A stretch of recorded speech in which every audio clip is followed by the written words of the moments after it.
শীর্ষ সন্ত্রাসী রাষ্ট্র ইসরায়েল নির্বিচারে হামলা চালিয়ে আসছে। আমাদের হাজার হাজার ভাই বোনদের শহীদ করেছে, শিশুদের শহীদ করেছে, হাসপাতালেও হামলা চালিয়েছে, শিক্ষা প্রতিষ্ঠানে হামলা চালিয়েছে।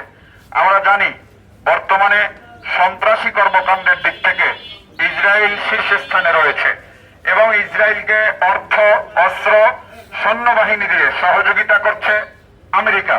অতএব আপনাদের কাছে আমরা দাওয়াত নিয়ে এসেছি, আমরা ইসরায়েলি এবং আমেরিকান পণ্য আমাদের দোকানে রাখবো না এবং আমরা জনসাধারণ যারা আছি আমরা এই পণ্যগুলো বয়কট করব। কারণ আমাদের লভ্যাংশের এই পণ্য, ইসরায়েল এবং আমেরিকান পণ্যের যে লভ্যাংশ, এই লভ্যাংশ দিয়েই তারা অস্ত্র কিনে ইসরায়েলের সৈন্যদের হাতে পাঠায়, যার মাধ্যমে আমাদের মা বোন শিশুদের বুকের রক্ত ঝরে তারা শাহাদাত বরণ করে।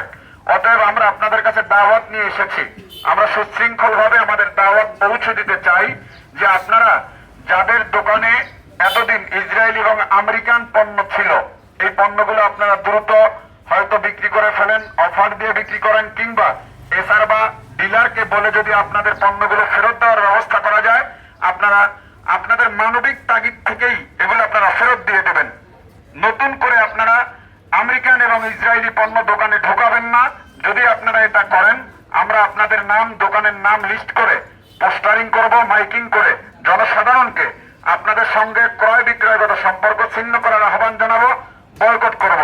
আমরা সুশৃঙ্খল ভাবে ইমানের তাগিদে, মানবিক তাগিদে এবং নাগরিক অধিকার থেকে আপনাদেরকে আহ্বান জানাচ্ছি। আশা করি আপনারাও আমাদের এই আহ্বানের সঙ্গে একমত আছেন এবং আপনারাও আমাদের মতো সমব্যথী হয়ে আছেন।